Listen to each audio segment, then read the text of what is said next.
আমার ছেলে জাহিদুজ্জামান তানবিন 18 জুলাই শহীদ হয়েছে উত্তরা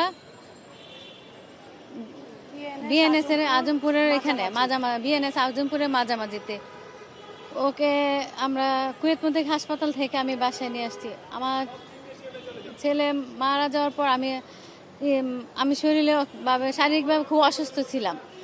এখন কালকে গড় গোছাতে যাইয়া আমার ছেলের একটা মাটির ব্যাংক ছিল, ওই মাটির ব্যাংকটা হাতে লাগলো। আমি বললাম এইটা আমার ছেলের এই ব্যাংকটার টাকাগুলো আমি কি করব। হুট করে খবর দেখলাম যে এখানে ত্রাণ দিচ্ছে, সার্জিস বলতেছে যে এখানে। পরে উনি বলছে আপনারা যারা ত্রাণ দিতে চান পার্টি হলে ভালো হয়, এখানে পার্টি কম আছে।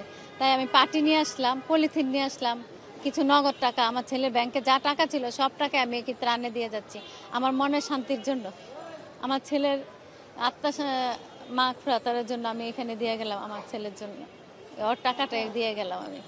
এই যে আসলে ছেলে হারানোর শোক কাটিয়ে এই যে বন্যদুর্গতদের পাশে এসে দাঁড়াচ্ছে, মানে এটা আসলে ভিতরে কেমন লাগছে? আমার তো ছেলের শোক অনেক খারাপ লাগতেছে, কষ্ট লাগতেছে ছেলের জন্য। তাও তার বিনিময়ে যে আমি এইখানে ত্রাণ নিয়ে আসি তা আমি একটু শান্তি পাচ্ছি, একটু মানসিকভাবে একটু শান্তি পাচ্ছি, আমি আসছি আত্মার শান্তি পাচ্ছি। এই যে আমি আসলাম, আমি এখানে আসার কথা না, আমি সাহস পাই না যে আমি আসবো। কিভাবে যেন সাহস হয়ে গেছে আমার যে আমি নিয়ে যাইতে। আর আমার ছেলে ব্যাংকের টাকাগুলো আমি কোথায় দিব, এখানে দিলে কাজে লাগবে, তাই আমি এখানে নিয়ে আসলাম।